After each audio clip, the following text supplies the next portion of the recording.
Hi రాజు గారు. Hello అండి. ఈరోజు వంటలు పిండి వంటల్లో ఎవరే వంట అడిగారో చూద్దామా? సరేనండి.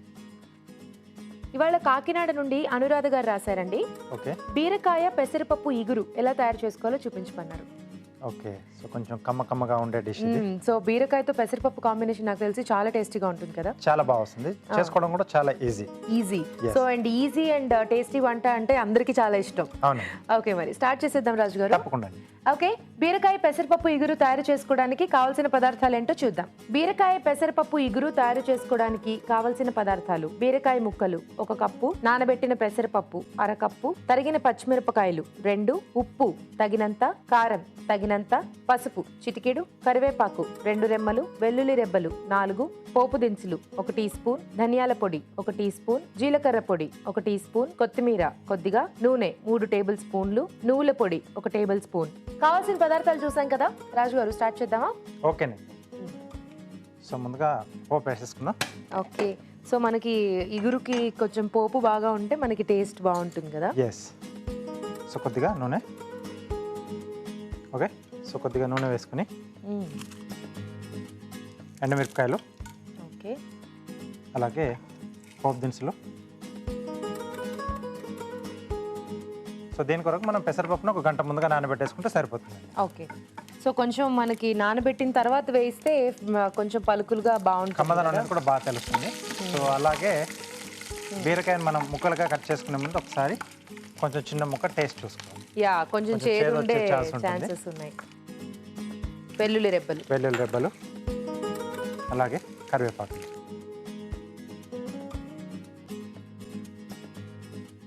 సో దీంట్లో బీరకాయ ముక్కలు,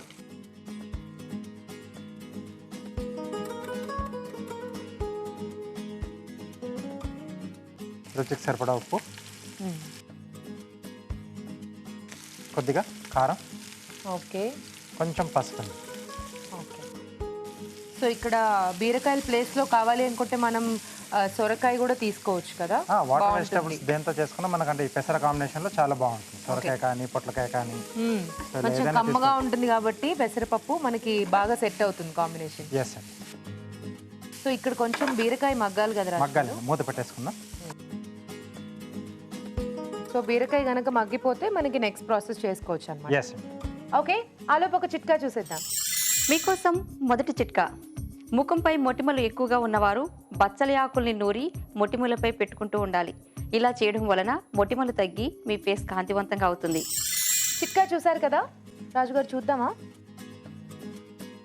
ఓకే. సో ముక్క ఉడికిపోయే ముక్కలు మనకి. సో దీంట్లో మనం ముందుగా నానబెట్టేసుకున్న పెసరపప్పు. మనకి ఇందులో ఇంక ఉల్లిపాయ ఏం అక్కర్లేదు కదా రాజుగారు? ఏం అక్కర్లేదండి. సో ఈ రెండింటితో చేస్తే మనకు అంటే ఉల్లిపాయ లేకుండా కొంచెం కమ్మగా వస్తుంది. సో సైడ్ డిష్ లాగా లేకపోతే చపాతీ, రోటీ చాలా బాగుంటుంది కాంబినేషన్ అనేది.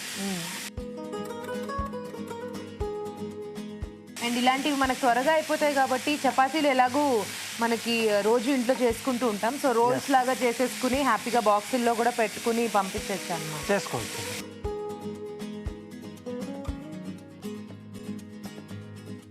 ఓకే. సో నానబెట్టుకున్న పెసరపప్పు కాబట్టి కాస్త ఫాస్ట్గానే మనకు అయిపోతుంది. సో దీంట్లో కొద్దిగా జీలకర్ర పొడి,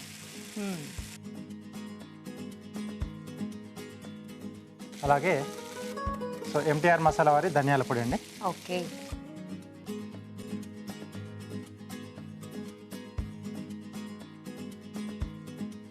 అలాగే కొద్దిగా నువ్వుల పొడి కూడా యాడ్ చేస్తున్నాం. ఓ, ఇంకా కొంచెం కమ్మదనం అనేది యాడ్ అవుతుంది.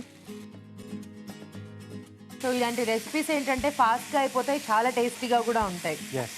సో హ్యాపీగా చేసేసుకోవచ్చు. అండ్ పెసరపప్పు మనకి ఒక గంట సేపు నానబెడితేనే ఆల్మోస్ట్ అక్కడే నానిపోతుంది బాగా. అండ్ బీరకాయ కూడా వాటర్ వెజిటబుల్, ఫాస్ట్గానే అయిపోతుంది మనకు. ఓకే. So ready. కొద్దిగా కొత్తిమీర, స్టవ్ ఆపేసేసి బాగా కలిపేసి సర్వ్ చేసేసుకోవడం. ఓకే.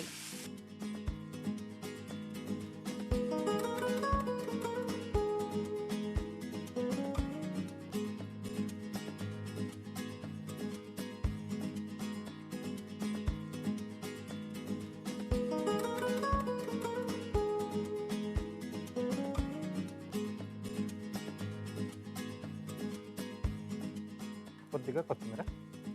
ఓకే. బీరకాయ పెసరపప్పు ఇగురు రెడీ అండి. ఓకే, వేడివేడిగా బీరకాయ పెసరపప్పు ఇగురు రెడీ అండి. టేస్ట్ చూడబోయే ముందు ఈ ఇగురు తయారీ విధానం మరోసారి చూసేద్దాం. బీరకాయ పెసరపప్పు ఇగురు తయారు చేసుకునే విధానం: ఒక పాన్ లో నూనె వేసి ఎండుమిరపకాయలు, పోపు దినుసులు, తరిగిన పచ్చిమిరపకాయలు, వెల్లుల్లి రెబ్బలు, కరివేపాకు వేసి వేయించాలి. దీనిలో బీరకాయ ముక్కలు, ఉప్పు, కారం, పసుపు వేసి వేగనివ్వాలి. ఆ తర్వాత నానబెట్టిన పెసరపప్పు వేసి మరి కాస్త వేగనివ్వాలి. ఆ తర్వాత జీలకర్ర పొడి, ధనియాల పొడి, నువ్వుల పొడి వేసి బాగా కలుపుకోవాలి. ఆపై కొత్తిమీరతో గార్నిష్ చేసి సర్వ్ చేసుకుంటే బీరకాయ పెసరపప్పు ఇగురు రెడీ.